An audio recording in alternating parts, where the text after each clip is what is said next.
I have found a wee bit of space in the last several days. I've been reflecting and pondering a wee bit more lately, wondering what I'm doing with my life, how I am living my life. Have you thought about what you're doing with yours? I know my pondering has kept me here recently. I know it, and it's been a busy season, but let me prompt you a wee bit. How are you living out your days? I mean, it is a challenging season. How are we investing ourselves? We get to choose, right? Where are we investing our gifts, our talents, and our time? Maybe for who are we investing? Why are we making the choices that we are? I want to suggest that Colossians 3:12 can give us a glimpse, maybe some encouragement. This is how the Message says it.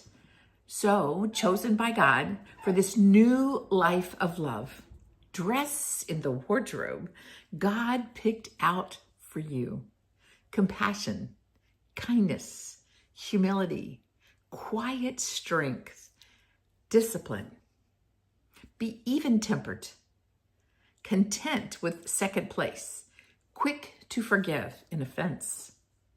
You know, this has always been a challenge to me, or maybe I should say an aspiration, a humble hope for living out my life. It begins by understanding and acknowledging that we have been chosen by God. We've been set apart by God, that God has picked us as representatives, that we are loved by God, that we start here. It's pretty amazing to me. We have been chosen for something special, to live a life of love, to live differently, to put on what God has chosen for us, to clothe ourselves, to wrap ourselves in. The Voice says, Colossians 3:12 this way, since you are all set apart by God, made holy and dearly loved, clothe yourselves with a holy way of life, compassion, kindness, humility, gentleness, and patience. A holy way of life, virtues of God, life of love. And what does this kind of life look like? So as not to leave us to guess what this life looks like, Paul spells it out pretty clearly, as a matter of fact. Compassion, kindness, humility, quiet strength, discipline, even-tempered, content with second place, quick to forgive, merciful in action, kind in heart, humble in mind, accept life, and be most patient and tolerant with one another. Wow, is that specific enough? Is that challenging enough? Especially in this season. Because when we look around, we may not see this being lived out in the lives of others. I mean, let's be honest. We aren't always seeing this, even among those who say they follow Jesus. But today, we are not to worry about everyone because we need to be focusing on how we are living our lives. So where are we? With how? With compassion. How compassionate are we? And what about being merciful in our actions?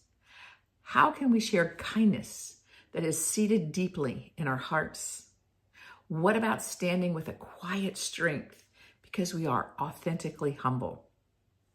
Can we stay even-tempered in the midst of all the tension and the chaos around us? Is it possible to be content in second place? That life doesn't have to be all about us.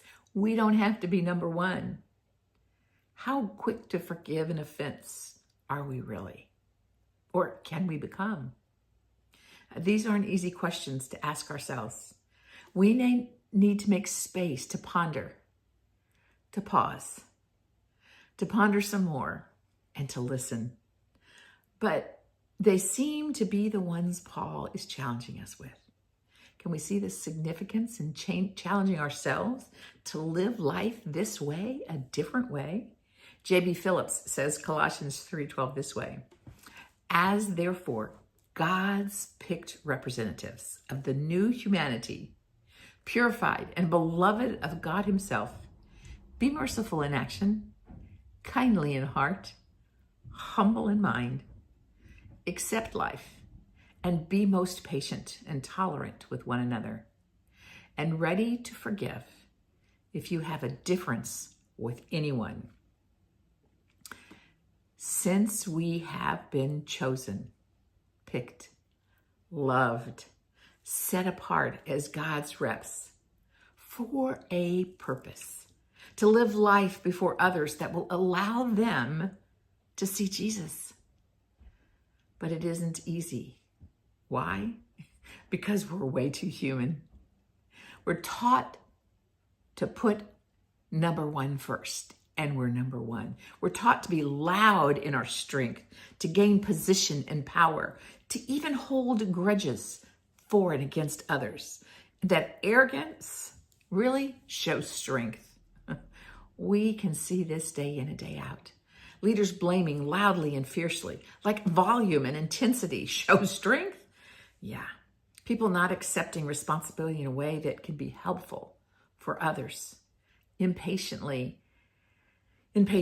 that offers others, often making working together almost impossible. I'll just stop right here. So how are we living out our days?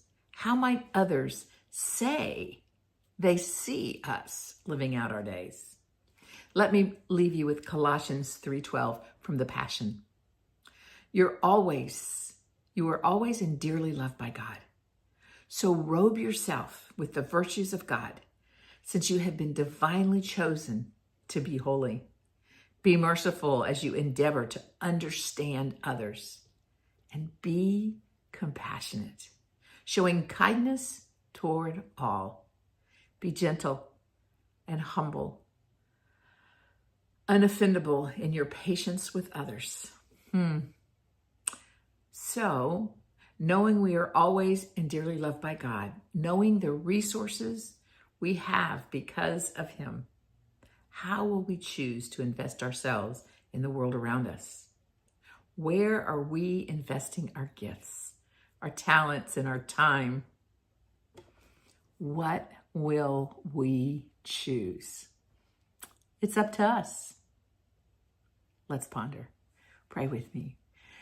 Gracious God, that's a long, big, open, challenging ask. But before you ask anything of us, you tell us that you've created us and made us special, that we are worthy and valuable in your sight. You have a plan. We just need to live it out. Lord, in this world around us, it's not easy right now. There are a lot of people that are angry, hurt. A lot of people who are small, trying to be powerful and mean toward others so it can make them feel better about themselves. May we be humble. May we be compassionate. May we put the needs of others before ours. May we be Jesus to our neighbors, to our friends, to our family of faith, to our family, to all you bring into our path. Give us courage and give us hope. We ask all of this in Jesus. Amen. Kathy, now we invite you to help us with a breath practice, one that might give us space to listen, to gain courage. Thanks, my friend.